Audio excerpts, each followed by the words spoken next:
안녕하세요 여러분. 유튜브 온라인 대나무만 교실 이재관입니다. 6번째 시간입니다. 오늘은 5단원 속담을 활용해요 내용을 엿본 후에 문학작품 소개 마지막 이벤트 유인실 작가님의 마지막 이벤트를 읽어주도록 하겠습니다. 5단원 내용 엿보기입니다. 5단은 속담을 활용해요 단어 사파 그림입니다. 목표는 속담을 활용해 자신의 생각을 효과적으로 표현해 봅시다입니다. 내용을 한번 읽어볼게요. 바늘 가는데 실 간다는데 우리는 청소도 함께.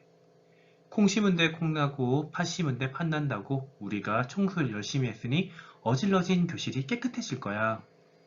교실 청소는 누워서 떡 먹기지. 시작이 반이라고 했어. 조금만 열심히 해보자. 옛말에 백지장도 맞들면 낫다라는 말이 있습니다. 이처럼 친구들과 함께 교실 청소를 하니 어느덧 어질러진 교실이 조금씩 깨끗해졌습니다. 아주 아름다운 교실 풍경인 것 같습니다. 우리 교실도 이렇게 속담을 얘기하면서 청소를 열심히 하면 좋겠다는 생각이 듭니다. 단원 수업 내용입니다. 처음에 준비학습으로는 속담을 왜 사용하는지 그 까닭을 알아보고 그 다음에 다양한 상황 속에서 그 속담의 뜻 알아보고 그 다음에 그 주제를 생각하면서 제재 글이 두 가지가 나옵니다. 그 글을 읽어보고 마지막으로는 친구들과 함께 속담 사전 만드는 것으로 구성되어 있습니다. 준비학습 수업 내용입니다. 속담을 사용하는 까닭 생각하기. 여기서는 여러분들이 일상생활이나 책에서 읽었던 속담들을 붙임 쪽지 이용해서 붙이고 그 어떤 종류의 속담이 있는지 한번 알아보는 학습 내용입니다. 여기 책 선생님이 국립국어원 누리집에 있는 표준어 대사전을 활용하면 더 많은 속담을 쉽게 찾을 수 있어요 라고 되는데 한번 실제로 누리집에 들어가 보도록 하겠습니다. 국립국어원 누리집 표준어 대사전으로 한번 이동해 보겠습니다. 다음 창이나 네이버 창 같은 검색창을 켜서 국립국어원 표준어 대사전 여기 한번 들어가 보겠습니다. 들어서 호랑이와 관련된 속담이 뭐가 있는지 한번 보겠습니다. 찾기 누르면 호랑이 단어 뜨고요. 전체 보기를 하고 쭉 밑으로 스크롤을 내리면 간용구 그 다음에 속담인데 여기 보면은 호랑이와 관련된 속담들이 쭉 나옵니다. 호랑이가 호랑이를 낳고 개가 개를 낳는다. 뜻은 근본에 따라 거기에 합당한 결과가 이루어짐을 비유식으로 이루는 말. 이런 식으로도 검색할 수 있고요. 자세히 찾기를 클릭하셔서 전체를 클릭해서 해제를 해서 속담만 누른 뒤에 닭 이렇게 한번 닭을 한번 검색해 보겠습니다. 하면은 닭이 들어가는 속담들이 쭉 나옵니다. 그래서 여러분이 필요한 자료를 클릭하시면 될 것 같습니다. 닭 보듯 서로 무심하게 보는 모양을 비유적으로 이르는 말. 네, 여기까지 찾아보았습니다. 네, 계속해서 준비학습입니다. 이런 식으로 속담을 사용하는 상황들을 보고 파란색으로 쓰인 속담을 사용한 까닭을 계속해서 얘기하다가 마지막으로는 속담을 사용하면 좋은 점, 뭐 의견을 좀 더 효과적으로 전달할 수 있다. 그 다음에 속담이 좀 재밌는 말들이 있으니까 좀 더 흥미를 느낄 수 있다. 이런 것들이 나올 수 있겠지요. 그리고 기본 학습으로 여러 상황에서 쓰이는 속담의 뜻을 알아보는 시간을 거치게 됩니다. 두 번째 기본 학습으로는 제재글이 두 가지가 나옵니다. 독장수 구구라는 내용을 쭉 읽고 나서 이야기를 마무리 짓고 또 까마귀 고기를 먹었나 이 단어는 여러분들이 좀 많이 들어보지 않았을까 싶은데 까마귀 고기를 먹었나 내용을 듣고 어떤 내용인지 한번 알아보고 속담과 관련돼서 수업을 계속 진행합니다. 마지막 실천 학습으로는 속담 사전을 만드는 겁니다. 뭐 이렇게 동물과 관련된 다양한 띠 동물과 관련되어 있는 속담을 찾아보고 어떤 상황에서 쓸 수 있는지 생각해 보세요. 이것도 아까 전에 국립국어원 표준어 대사전에서 찾으면은 좀 더 쉽게 알 수 있을 것 같습니다. 그리고 모든 별로 어떤 식으로 표현할 건지 속담 사전 만들기를 이용할 수가 있을 것 같습니다. 오늘의 문학 작품 소개 시간입니다. 작품의 이름은 마지막 이벤트. 유은실 글, 강경수 그림, 비룡소 출판입니다. 표지를 한번 살펴보겠습니다. 누가 나옵니까? 토끼도 보이고요. 달도 있고요. 그 다음에 할아버지도 있고요. 그 다음에 아이도 나오고, 아이가 타고 있는 게 뭡니까? 종이배 모양도 있고요. 그리고 마지막 이벤트 글자를 봐도 참 예쁘다는 생각이 참 듭니다. 반짝반짝거리는 것도 있고요. 어떤 내용이 나올지 한번 생각해 보도록 하겠습니다. 표지를 봤으니 목차도 한번 살펴보면서 책의 내용을 예상해 보도록 하겠습니다. 노래, 상자, 가족, 빨래, 꽃, 사진, 수의, 유서, 친구, 신문, 휴대폰, 작가의 말로 구성되어 있습니다.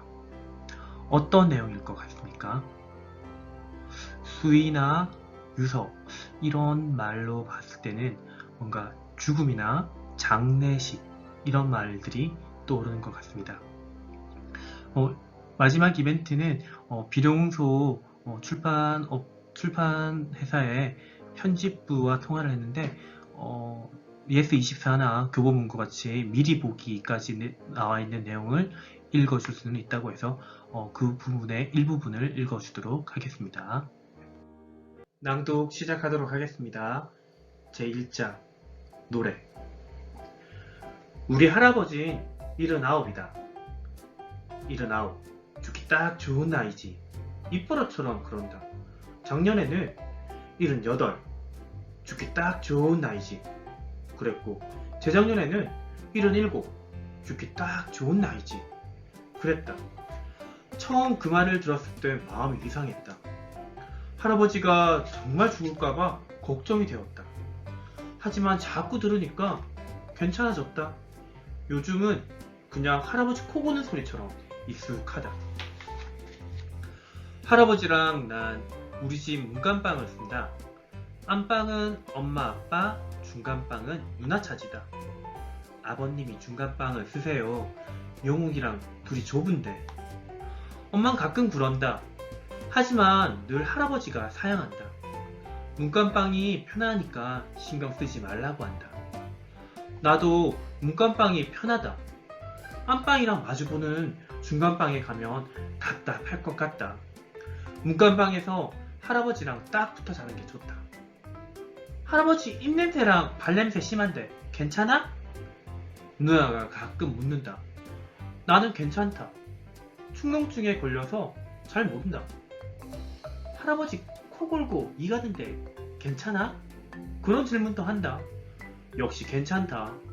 난 베개에 머리를 대면 1분 안에 잠든다. 잠이 들면 누가 어버가도 모른다. 6학년이면 따로 방을 줘야 하는데 미안하다. 엄만 괜한 걱정을 한다. 난 할아버지랑 방을 써서 좋다. 할아버지랑 떨어지는 건 상상하기도 싫다. 아빠랑 떨어지는 상상은 가끔 하지만 아빠는 내가 아무짝에도 쓸모없는 녀석이라고 한다. 가끔은 바보 같은 놈, 대먹지 못한 자식이라고도 한다. 공부도 못하는 데다 죄주라고는 찾아볼 수가 없어서 어떻게 먹고 살지 걱정이라고 그런다. 그런 얘기 아무리 들어도 익숙해지지 않는다. 내가 바람 빠진 풍선처럼 쪼그라드는 것 같다. 할아버지는 아빠랑 생각이 다르다. 내가 쓸모있는 녀석이라고 생각한다. 나한테 충분히 먹고 살 수 있는 재주가 있다고 믿는다. 너는 아주 착해. 노인네 마음도 잘 알지. 그게 네 재주야. 거기다가 넌 축농증이라 냄새를 잘 못 맡잖아. 그러니까 냄새나는 노인네들한테 찌푸리지 않고 잘할 수 있어. 너는 나중에 요양원 같은 데서 일하면 최고 인기 직원일 거야. 할아버지가 그렇게 말할 때 난 빵빵하게 부풀어 오르는 것 같다.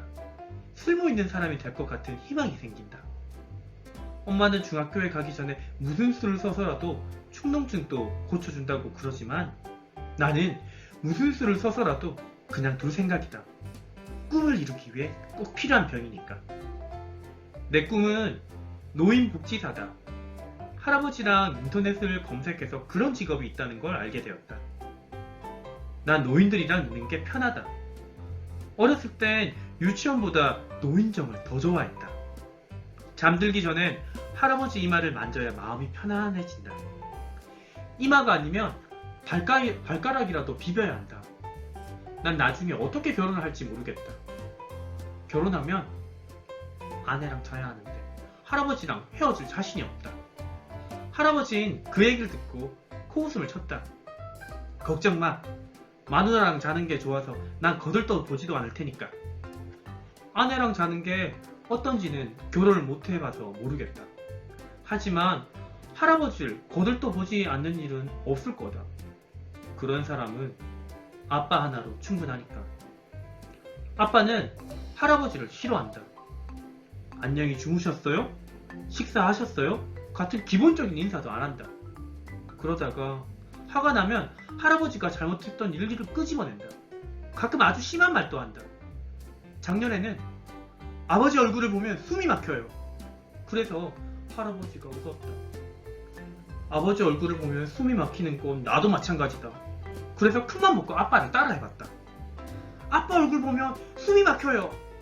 숨이 막혀요? 아빠는 날 깔보듯 웃었다. 막혀요가 뭐야? 막혀요지. 바보 같은 놈. 숨 막히면 나가. 아빠는 리모컨을 집어서 던지려고 그랬다. 나는 얼른 방으로 피했다. 나는 바보 같은 놈이라는 말이 정말 싫다. 마음 깊은 데를 확 긁힌 기분이다. 영우가 미안해. 다 내 잘못이다. 할아버지가 등을 토닥여 주었다. 왜? 내가 네 애비 어릴 때 그랬거든. 바보 같은 놈이라고. 할아버지 입가가 파르르 떨렸다. 정말? 물건도 집어 던지고. 할아버진 손톱을 물어 뜯었다. 정말? 할아버지가? 믿을 수가 없었다. 아빠한테 상처받은 마음을 달래주는 건 할아버지인데 아빠를 그렇게 만든 건 할아버지라니. 그럼 나도 우리 아들한테 상처를 주고 그 상처는 할아버지가 된 우리 아빠가 달래주는 건가? 생각할수록 복잡했다.